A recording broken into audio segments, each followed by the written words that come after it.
اگر میری جگہ یہاں کاکڑ صاحب ہوتے تو ان کے لیے بھی یہی باتیں کہی جاتی ہیں۔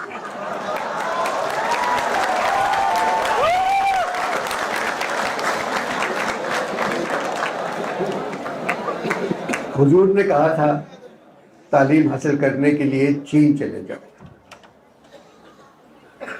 آپ لوگ بھی تعلیم حاصل کرنے کے لیے آدھا گھنٹہ دور ہے چین،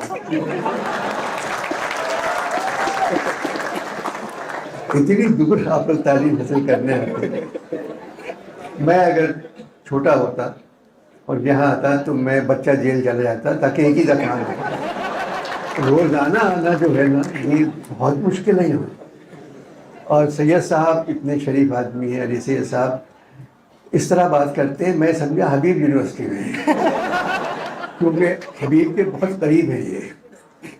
میں وہاں چلا گیا، اب میں وہاں 11:20 بیٹھا ہوں، اب وہ لوگ کہہ رہے ہیں کہ یہی کر لیں پروگرام، یہی کر لیں۔ میں نے کہا مجھے کہیں اور شاید جانا ہے۔ پھر میں نے فون کیا تو معلوم ہوا کہ مجھے یہاں آنا ہے۔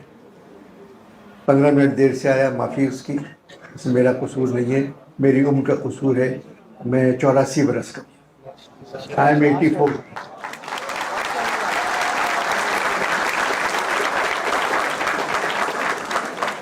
اچھا، اب جو حالات ہیں میرے لیے وہ، کیونکہ یہاں میں سمجھا تھا کم ہوں گے بچے تو میں بول سکتا ہوں، 200 لوگوں سے زیادہ بول کے مجھے پرمیشن نہیں ہے،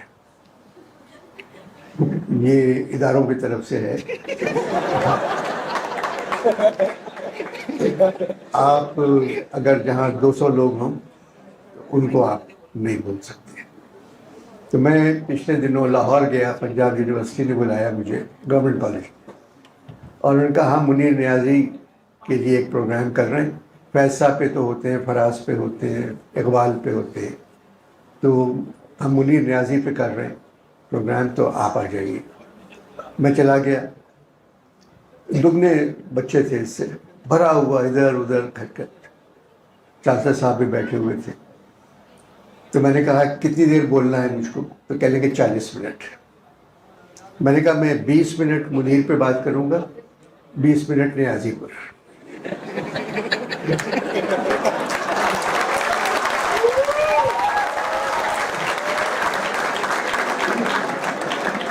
تو کہنے کہ انور صاحب وہ تو ایک ہی نام ہے، ہم سمجھے نہیں کیا مطلب ہے۔ میں نے کہا وہ ایک نام نہیں ہے، وہ شروع سے ہی ہے، منیر نیازی نام ہے ان کا، اس وقت بھی نیازی کے پیچھے ہے منیر۔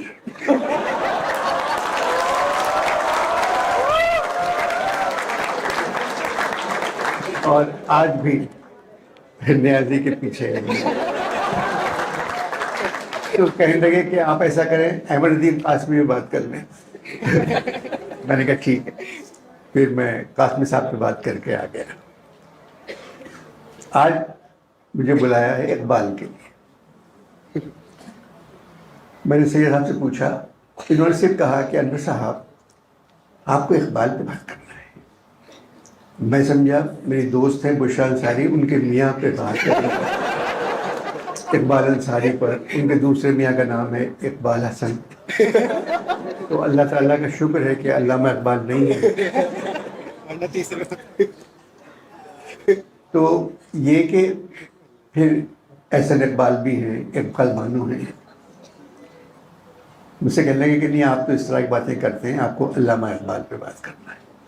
میں نے کہا اچھا، میں آ جاؤں گا۔ اب اتنے شریف آدمی ہے سید صاحب، اب رستے میں مجھ سے کہہ رہے ہیں سفر کیسا گزر رہا ہے؟ وہ سمجھ رہے تھے میں اونٹ پہ آ رہا ہوں۔ میں نے کہا اچھا گزر رہا ہے، ابھی تو میں شاہراہ فیصل کراس کیے ہوئے۔ پھر فون آیا کہ اچھا تو اب آپ انتظار کر رہے ہیں، ہم سب بچہ جیل میں سامنے ہم کھڑے ہوں گے۔ میں نے کہا میں آ جاؤں گا، مجھے پتہ ہے۔ میں چلا گیا حبیب یونیورسٹی، میں نے فون کیا یہاں تو کوئی بھی نہیں ہے، بولے آپ غلط جگہ آ گئے ہیں، ہم لوگ تو باہر کھڑے ہوں گے سب۔ یہ اتنے اچھے آدمی ہیں، مجھے دوبارہ بلائیں گے میں پھر آ جاؤں گا۔ تو اب اقبال پہ کیا بات کروں آپ سے؟ اقبال جب بھی الیکشن آتا ہے اقبال آ جاتے ہیں، کیونکہ ہر جگہ بینرز لگے ہوتے ہیں اقبال کے اشعار کے۔ اور وہ اشعار سب سے برے اشعار ہیں اقبال کے، وہ تعلق ہی نہیں ہے اشعار سے اقبال کا، کہ ہم اقبال کا پاکستان بنائیں گے، ہم قائد کا پاکستان، ہر بینر اب چھپ رہے ہیں بینر سارے اقبال و قائد کے. تو اقبال جو ہے ہر صدی ایک بڑا شاعر پیدا کرتی ہے، ہر صدی ایک بڑا شاعر پیدا کرتی ہے. سر آپ ادھر آ جائیں.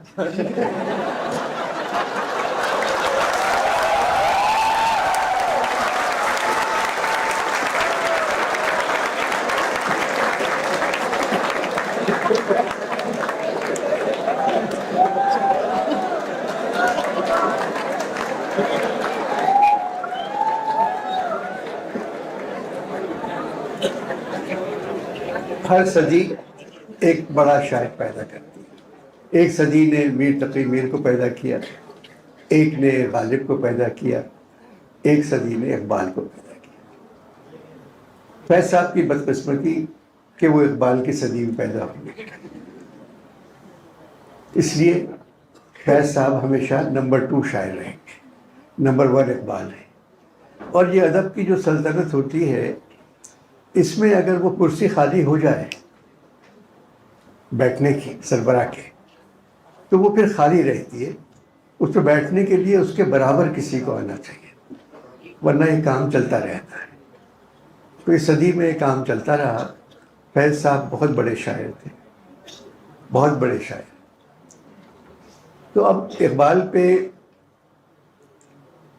میرا ایک کھیل تھا 14 اگست، جس میں قائد، اقبال اور مولانا جوہر کہتے ہیں ہم پاکستان کے حالات دیکھ کے آتے ہیں. تو ٹیلی فون کی گھنٹی بجتی ہے.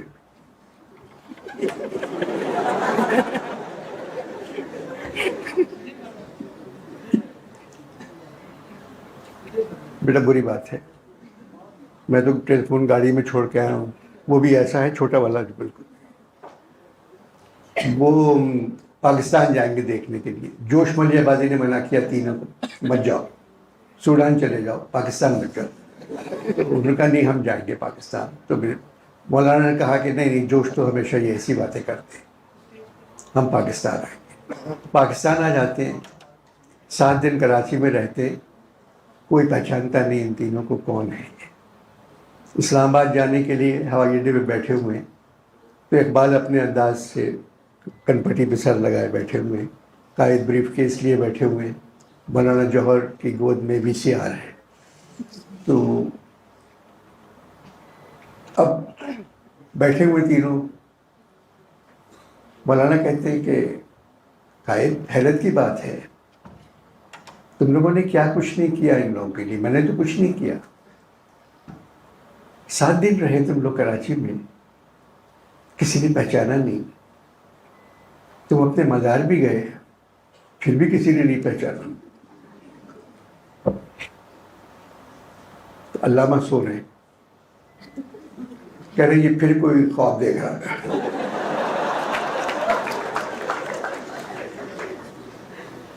تو علامہ اٹھتے ہیں، کیا ہوا؟ کہتے ہیں کہ مولانا کہتے ہیں کہ علامہ جب تم نے خواب دیکھ لیا تھا تو اس کو نہیں بتانا چاہیے تھا. قائد کی طرف اشارہ.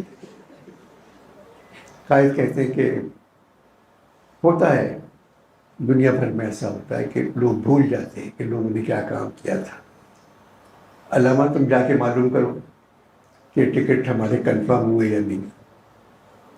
تو علامہ جاتے ہیں PIA کاؤنٹر پہ، واپس آتے ہیں کہ اب میں نہیں جاؤں گا. کہ لیں کیوں؟ میں نے کہا میرا ٹکٹ کا کیا ہوا؟ بولے تو چانس پر ہے. جس آدمی نے اس ملک کے خواب دیکھا اس سے اللہ کو کہہ رہا ہے تو چانس پر ہے. تو قائد کہتے ہیں ہم تینوں چانس پر ہیں، ہماری ٹکٹ کنفرم نہیں ہے. خیر اس طرح وہ ہوتا ہے پورا کھیل، اس میں علامہ کی بات ہے. پھر جو کچھ ہوتا ہے تو کوئی پہچانتا نہیں. آخر میں قائد کو ایک لڑکی پہچان جاتی ہے. قائد کے پاس آتی ہے، کہتی ہے آٹوگراف دے دیں. تو قائد ان کو آٹوگراف دیتے اور نہ پوچھتے نام کیا ہے، فاطمہ، سے لولی نیم، اور فلاں آٹوگراف دیتے. تو مولانا پوچھتے ہیں کیسے پہچانا تم نے ان کو؟ بولے انہوں نے جناح میں کام کیا تھا، وہ ایکٹر ہے مشہور یہ. خیر اس طرح کھیل تو میں کرتا رہتا.